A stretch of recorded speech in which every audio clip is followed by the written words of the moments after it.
The nation's capital, the country is under new leadership tonight on this historic day. Joseph R. Biden Jr. is sworn in as the 46th President of the United States, beginning a new chapter for a country in need of hope.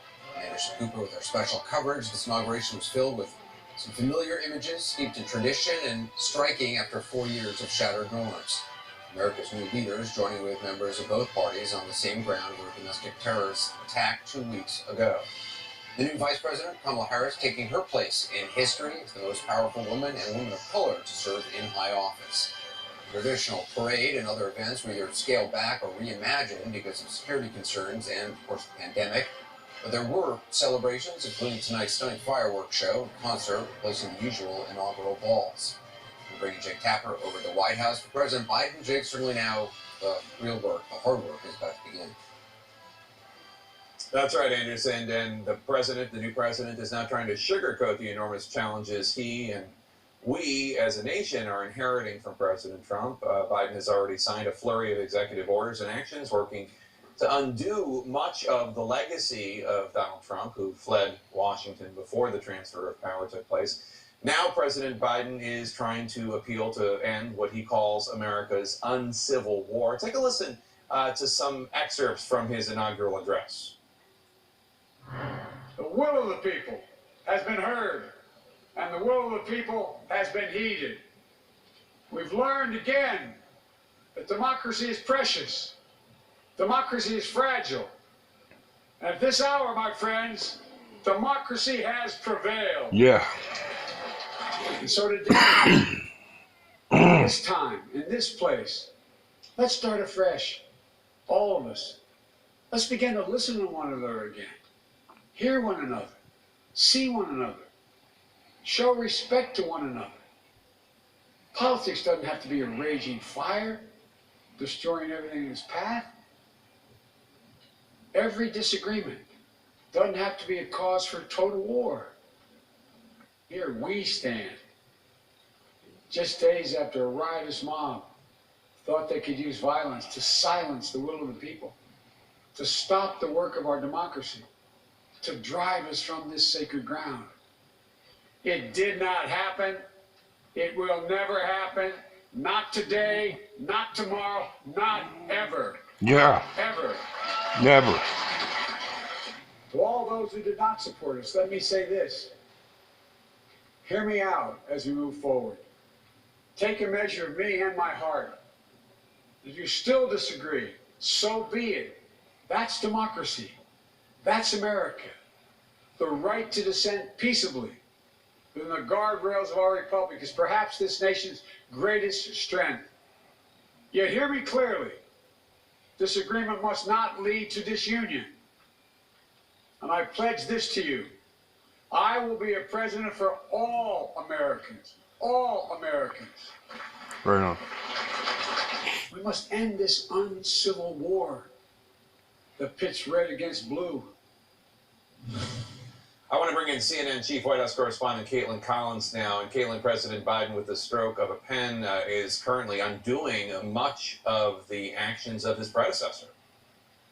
Yeah, Jake, I don't think it should go unnoticed just how full-scale this assault on the Donald Trump agenda really is during this first day in office, not even his first full day in office, because you saw him there in the Oval when reporters came in as he was signing some of these executive actions. You see how many there are there, Jake, stacked up next to him. And what we are hearing from White House officials is there are more to come. But to look at just what he did today, a lot of it has to say about even things that we saw just in the last year of Trump's presidency. And one of the letters that we just got from the White House, a copy of it, is a letter that Biden sent to the Director General of the World Health Organization saying that he is retracting a notice they got from President Trump over the summer. I believe it was back in July of 2020, saying that they were withdrawing the United States from the WHO. Biden says that is not the case. They think they actually need to still be part of the WHO moving forward in dealing with this pandemic, given we are moving into the vaccine distribution phase. But that's not all. He also says he is going to rejoin the Paris Climate Accords. Officials say they believe that's going to take about 30 days for that to go back into effect. That is a notable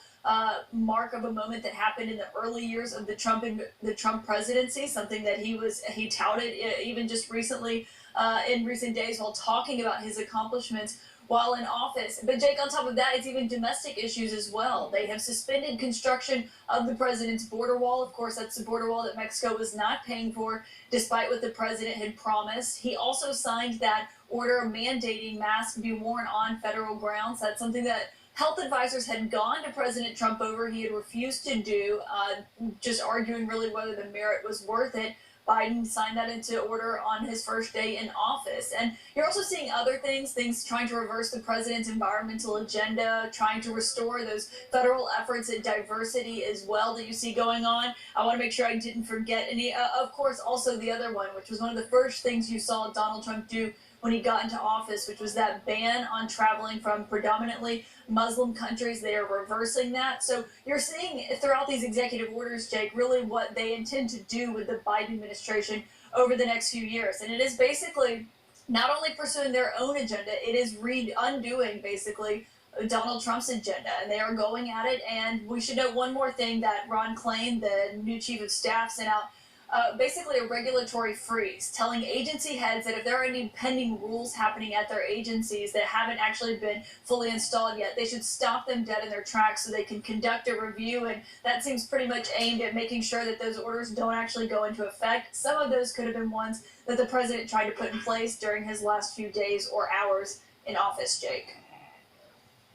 That's right, and Caitlin, we should note, of course, that travel ban on individuals from predominantly Muslim countries has its roots in a completely bigoted proclamation that Donald Trump made as a candidate, where he wanted to ban all Muslims from entering the country, and then the administration did everything it could to back its way into some way to do that in a legal way, but it's deeply rooted in religious bigotry. That's the origin from 2015, December 2015. So even though the version he has now is legal, its roots were completely contrary to what the United States stands for. Caitlin Collins, thanks so much. And Dana, let me just read